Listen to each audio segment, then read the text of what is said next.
नमस्कार। सबसे बड़ा चुनाव देख रहे हैं आप। आपके साथ मैं हूं खुशबू पांडे। मंडी संसदीय सीट से कांग्रेस प्रत्याशी विक्रमादित्य सिंह ने प्रेस कॉन्फ्रेंस की है। इस दौरान उन्होंने जनता से कांग्रेस के पक्ष में समर्थन की अपील की है। साथ ही उन्होंने क्षेत्र के लिए अपनी प्राथमिकताएं बताई है और अपना विजन भी पेश किया है। क्या कुछ कहा विक्रमादित्य सिंह ने, आइए आपको सुनवाते हैं। राजनीति से ऊपर उठकर हमेशा हमारी सोच मंडी के लिए पहले भी रही है और अब मैं प्रत्याशी के रूप में लोगों के बीच में गया हूं, उनका आशीर्वाद मांगा है और पिछले 15 दिनों में हमने लगातार, चाहे वो हमारा जनजातीय क्षेत्र है, चाहे वो मंडी जिला है, चाहे वो कुल्लू जिला है, चाहे वो रामपुर का शिमला जिला का इलाका है, चाहे पांगी भरमौर का चंबा जिला का इलाका है, हर क्षेत्र का विस्तृत दौरा किया है। हर क्षेत्र की विभिन्नताएं हैं, हर क्षेत्र के अपनी समस्याएं हैं, मगर क्योंकि ये चुनाव विधानसभा का नहीं है, ये चुनाव लोकसभा का है, इसलिए जो विधानसभा के प्रमुख मसले हैं वो तो हमने अपनी प्राथमिकता बनानी ही है, मगर उसके साथ साथ क्योंकि मैं सांसद का उम्मीदवार हूं, इसलिए मेरी प्राथमिकताएं जो है वो बड़ी प्राथमिकताएं पूरे संसदीय क्षेत्र की होनी चाहिए।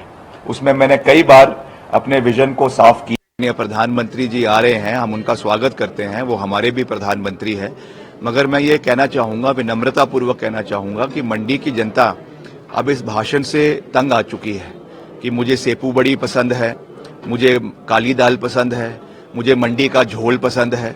हर बारी ये बात को कहना, और जब वास्तविकता में मंडी के लोगों को सबसे ज़्यादा आवश्यकता आदरणीय प्रधानमंत्री जी की थी, जब हमारी सबसे बड़ी सदी की आपदा हिमाचल के अंदर आई, मंडी के अंदर आई, तो आदरणीय प्रधानमंत्री जी का एक भी ट्वीट हिमाचल के लोगों के प्रति, मंडी के लोगों के प्रति नहीं आया। ऑन रिकॉर्ड मैं कह रहा हूं, अगर मैं गलत हूं तो मुझे दिखा दीजिए। एक भी रिकॉर्ड पे उनका ट्वीट नहीं आया, उन्होंने यहाँ का विजिट नहीं किया। अब चुनाव में मजबूरी है कि यहाँ पर उनको आना पड़ रहा है, तो आ रहे हैं, ठीक है, अपनी बात कहेंगे और शाम को वापस चले जाएंगे। नेता प्रतिपक्ष जयराम ठाकुर सराज विधानसभा क्षेत्र के दौरे पर रहे हैं। इस दौरान उन्होंने चुनावी जनसभा को संबोधित किया है। वहीं उन्होंने कांग्रेस नेताओं को मुद्दों पर बात करते हुए बताया है, नसीहत भी दिया है। 4 जून को केंद्र में एक बार फिर से बीजेपी की सरकार बनाने का दावा भी किया है।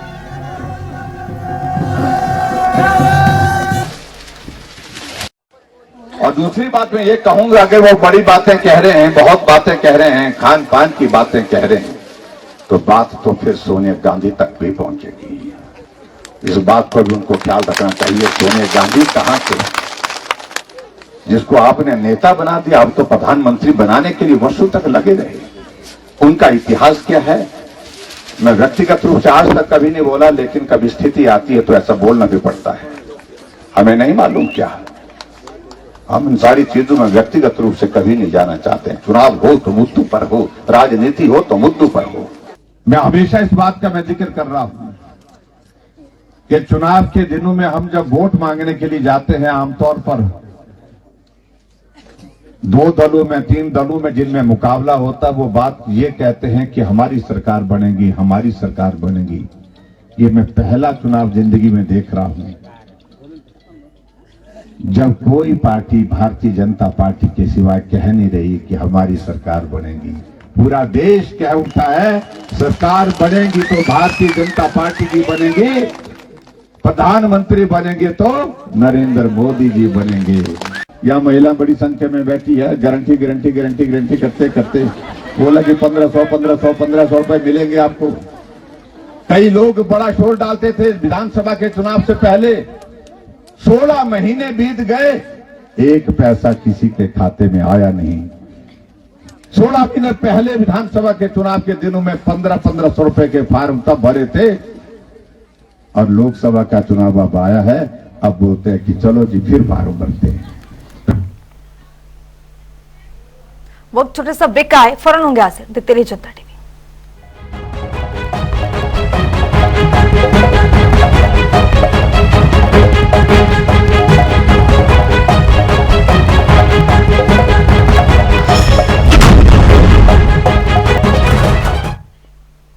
ब्रेक आपका स्वागत है जनता टीवी में। देश में महज अब 2 चरणों के चुनाव बाकी हैं। इसी कड़ी में हिमाचल में 7वें चरण में चुनाव होने हैं। ऐसे में हिमाचल में भी इंडिया गठबंधन सक्रियता से बीजेपी पर हमला बोल रहा है।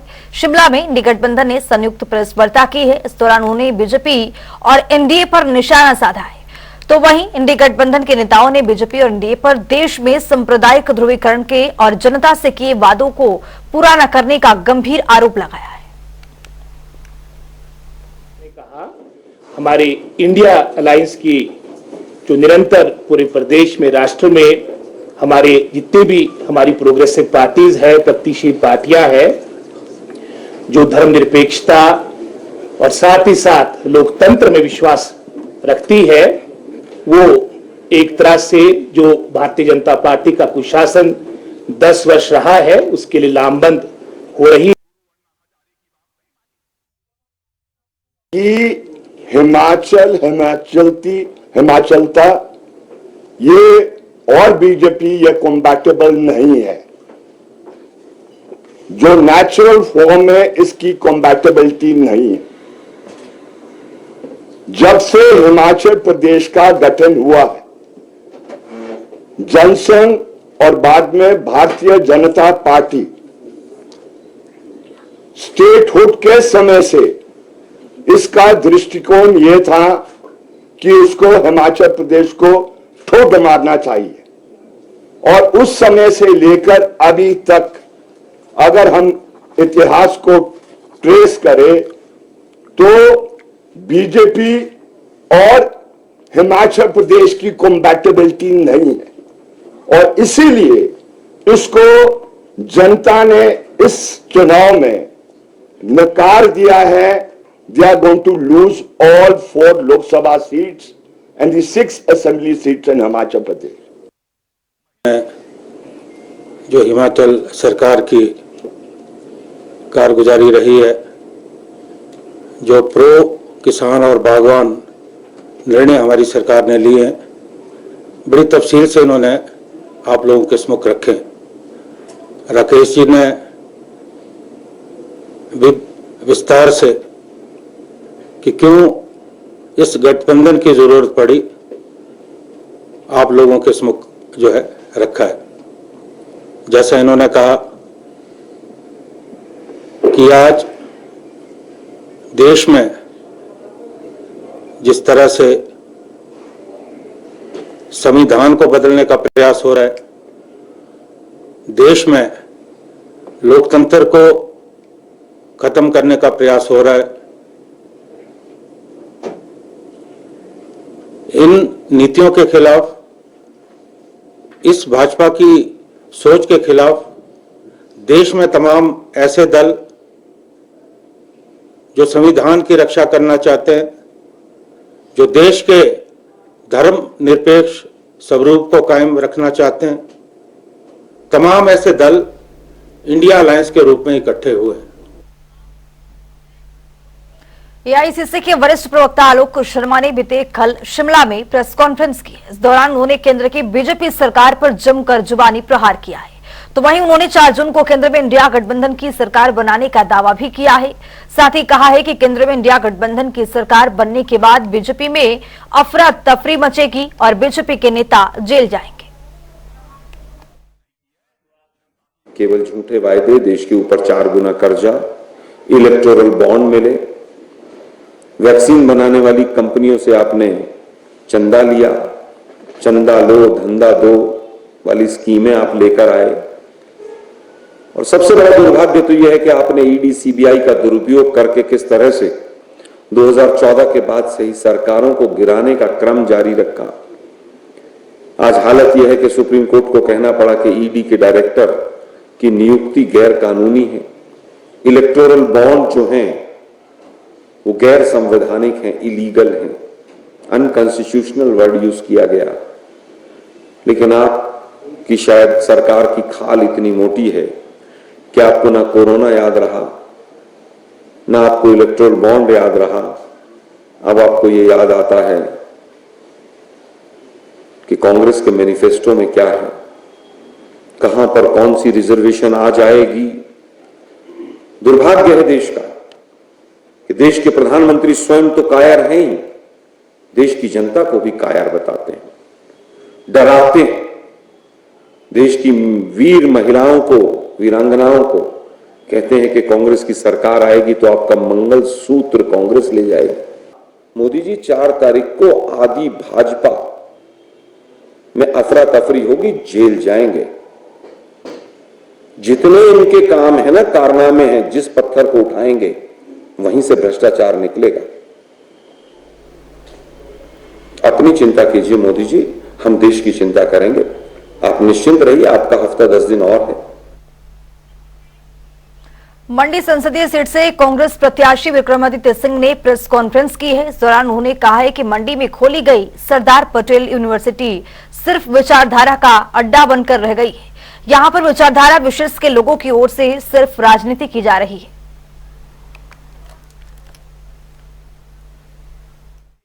केवल आपने एक कॉलेज के अंदर, एक भवन में जो है वो आपने एसपीयू को शुरू कर दिया, और मुझे दुख है ये कहते हुए, मगर ये शब्द कटुर है और मगर सत्य है कि आज सरदार पटेल यूनिवर्सिटी जो है एक अखाड़ा, एक पर्टिकुलर आइडियोलॉजी का बनकर रह गया है। इसलिए दुर्भाग्यपूर्ण है। यूनिवर्सिटी जो होती है वहाँ पे सब विचारों के लोगों को आकर आगे बढ़ने का मंच होना चाहिए। ये कोई राजनीतिक अखाड़ा नहीं है, ये हमारा विद्या का केंद्र है, और यहाँ पे जो क्वालिटी ऑफ फोकस होना चाहिए था वो नहीं हुआ। इसको राजनीतिक रूप से इसका इस्तेमाल करने की पूरी कोशिश भारतीय जनता पार्टी ने करी, मगर इसके quality of infrastructure, quality of academic excellence, और जो हमारे यहाँ पे आपके प्रोफेसर्स हैं या आपके और लोग हैं, उनकी क्या क्वालिफिकेशंस है, क्या चीज़ें हैं, वो भी आज एक जो है प्रश्न का जो है चिंता का विषय है। एक उसके ऊपर एक बहुत बड़ा क्वेश्चन मार्क है। तो मैं ज़्यादा इन चीज़ों में नहीं जाना चाहूँगा, मगर ये ज़रूर है कि हम चाहते हैं कि एसपीयू ग्रो करे, मगर सही दिशा में आगे बढ़े, ये हम चाहते हैं। उसके लिए हम बिल्कुल इसका समर्थन करेंगे, मगर इसका राजनीतिक इस्तेमाल जो करने की कोशिश कुछ लोग कर रहे हैं, ये बहुत दुर्भाग्यपूर्ण है। लोकसभा चुनाव का रण सज चुका है। राजनीतिक पार्टियां प्रचार प्रसार करने में जुट चुकी। इसी कड़ी में हमीरपुर लोकसभा सीट से कांग्रेस प्रत्याशी सतपाल रायजादा ने नुक्कड़ सभा को संबोधित किया। साथ ही प्रचार के दौरान उन्होंने जनता से कांग्रेस के पक्ष में वोट की अपील की। तो वहीं सतपाल रायजादा ने केंद्र की बीजेपी सरकार पर जमकर निशाना भी साधा है। जो ओपीएस हमने दिया है, एनपीएस का पैसा हमें नहीं दे रही है, जीएसटी का पैसा दिल्ली से हमारा वापस नहीं कर रही है, वो सरकार जो आपदा में आपके साथ खड़ी नहीं होती है। दूसरी तरफ वो सरकार, वो मुख्यमंत्री जो आपके बच्चों को भविष्य की नई इमारत लिखना चाहता है, वो आपके बच्चों को पढ़ाना चाहता है, वो चाहता है कि आपके आने वाला जो हमारे मध्य प्रदेश का भविष्य है उसको आगे लेके जाया जा सके। क्योंकि कोई भी माँ बाप जो होता है मुझे चाहता है, मैंने चाहे दुख झेल लिए हैं लेकिन मेरे बच्चों का भविष्य बढ़िया बनना चाहिए। अब आपको तय करना है कि आपने किस और बैठना है, कि आपके हाथ में है। वहीं बीजेपी प्रवक्ता संदीपनी भारद्वाज ने प्रेस कॉन्फ्रेंस की है। इस दौरान उन्होंने प्रदेश की कांग्रेस सरकार पर जमकर निशाना साधा है। उन्होंने कहा है कि प्रदेश सरकार की देनदारियां करोड़ों में है, जिस वजह से लोगों को अस्पतालों में आयुष्मान हिमकेयर योजना का लाभ नहीं मिल पा रहा है। फ्री दवाई, फ्री इलाज, इसकी बात तो छोड़िए। आपकी जानकारी के लिए मैं एक बहुत बड़ा अलार्मिंग एक फिगर दे रहा हूं। लगभग 353 करोड़ रुपया हिमकेयर की देनदारी इस सरकार की पड़ी है, जिसकी वजह से पीजीआई हो, आईजीएमसी हो और ऐसे हिमकेयर में जो संस्थान रजिस्टर्ड थे, लगभग 292 संस्थान थे, वहां पे लोगों को ये फ्री मेडिसिन की फैसिलिटी आज इस प्रदेश में नहीं मिल रही है। वक्त यहां पर छोटे सा ब्रेक आए, फौरन होंगे हाजिर। देखते रहिए जनता टीवी।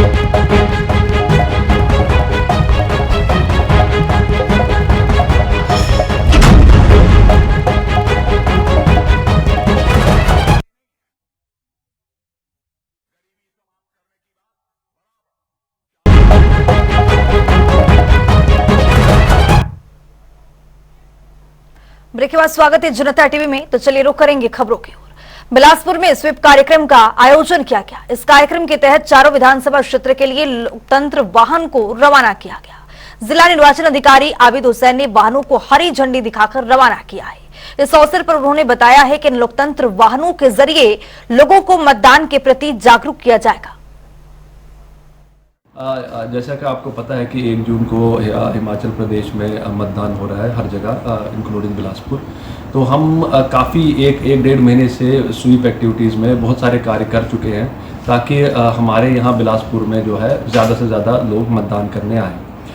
इसमें एक और पहल जो आज हमने करी है वो है हमने 4 डेमोक्रेसी वैन्स जो है 4 अपने असेंबली कॉन्स्टिट्यूंसीज में भेजी है, जिनमें पब्लिक एड्रेस सिस्टम लगा हुआ है और उस पर जो है वो वोट करने के लिए जो है लोगों को प्रेरित करेंगे। तो ये हर एक पंचायत को टच करेगी ये डेमोक्रेसी वैन। वहाँ पर इसमें जो हमने मटेरियल रखा है वो वहाँ पर इसमें बजेगा और हम चाहते हैं कि ज़्यादा से ज़्यादा लोग जो है इससे प्रेरित होकर ज़्यादा से ज़्यादा लोग मतदान करें।